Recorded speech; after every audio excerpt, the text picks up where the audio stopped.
A man stops chasing highs when he finds something higher. That's a bar. Write that down. A man finally stops chasing pleasure.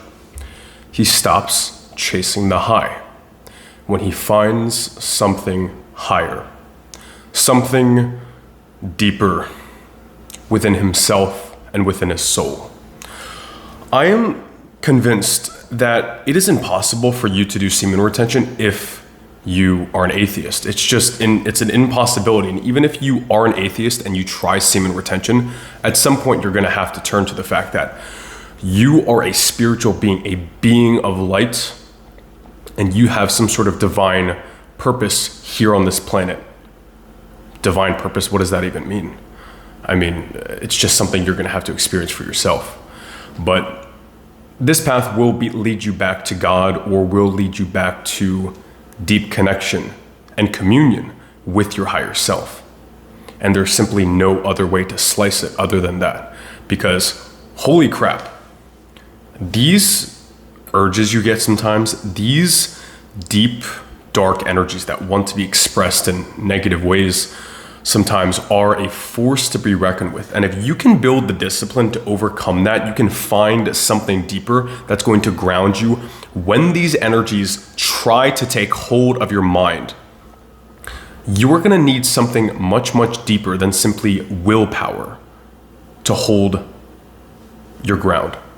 Something much deeper than your simply prefrontal cortex and force of will. That's a big part of it, and you do need to build discipline and your will, your conscious will, to dig deep and say no. That's part of it. But also, there is a spiritual component to this that we cannot ignore.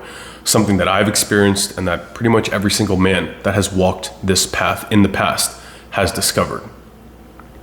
It is touted, semen retention. It is touted as one of the most powerful spiritual practices a man can engage in. And that is simply because it forces you to dig so deep to find yourself, to find God, to find the more deep, subtle layers of reality that previously were hidden to you, that you previously numbed yourself with or against, so to speak. These layers of reality always existed, but you were simply not sensitive enough and in tune enough with reality to see them, to feel them, to touch and taste them. You just weren't on that frequency. It is such a high frequency, such a subtle frequency that only those who have the eyes to see and the ears to hear will be able to perceive these higher dimensions of existence and being. And this all sounds woo-woo, airy-fairy, and abstract, and I understand this. But once you do it, and once you experience it, you will know exactly what I am talking about. Words can't ever do it justice. By definition, these things are infinite. So, words are finite, and it is hard to put this stuff into words, but I'm doing my best here, buddy. So,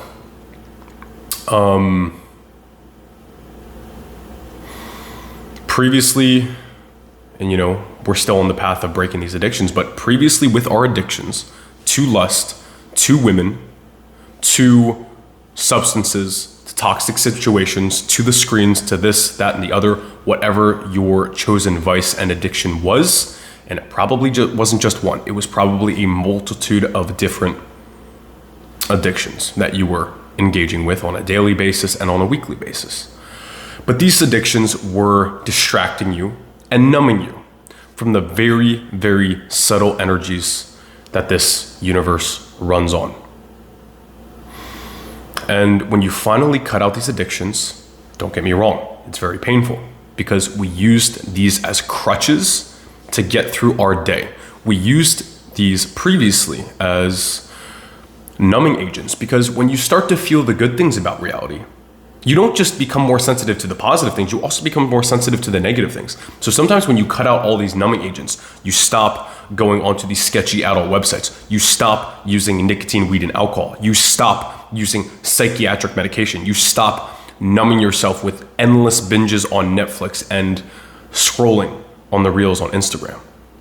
When you stop doing that, you start to just feel anything that is in your body.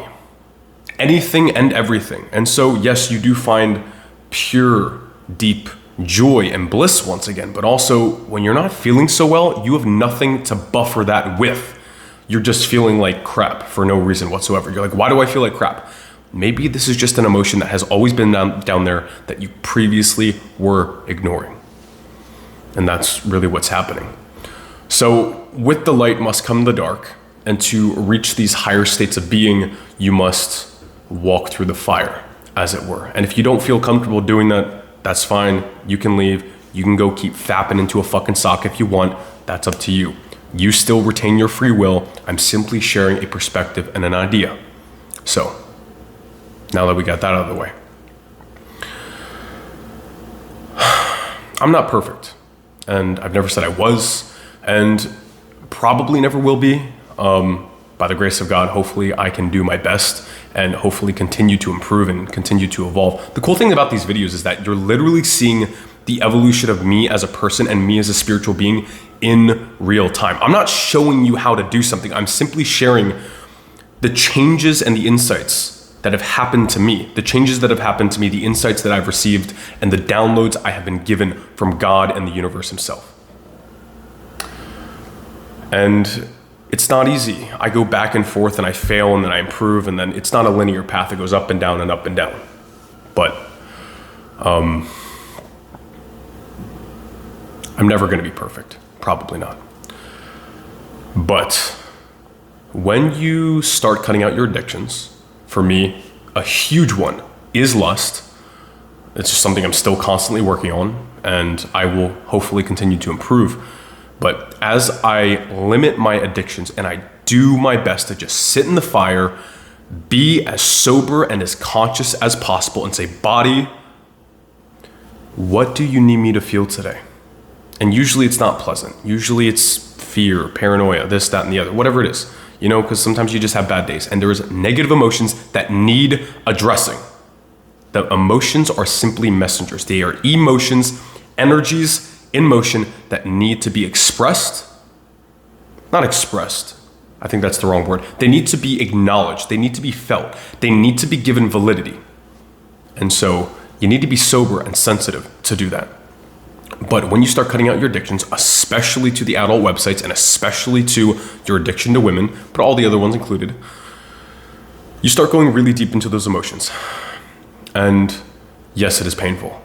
But on the other side of that fire is going to be something that I can do my best to describe it with words, but really I'm just begging you to do it for yourself and see what you find.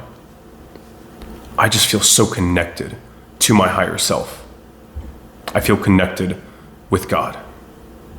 And that sounds very, very abstract and non-tangible, and that's because it is.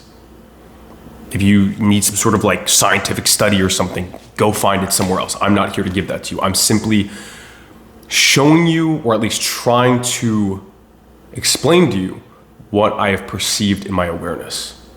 And that's hard to do because, you know, I'm not the sharpest tool in the shed, but I do my best. But yeah, if you do this semen retention stuff for long enough, you hold your nuts in, you let your balls drop, you will find God. You will find God. Enough said. I'll see you boys in the next video. So stay sober, let your balls fill, and sit in that motherfucking fire so, you know, you can become who you need to be. Or not, you know. It's just an idea. Have a good day, buddy.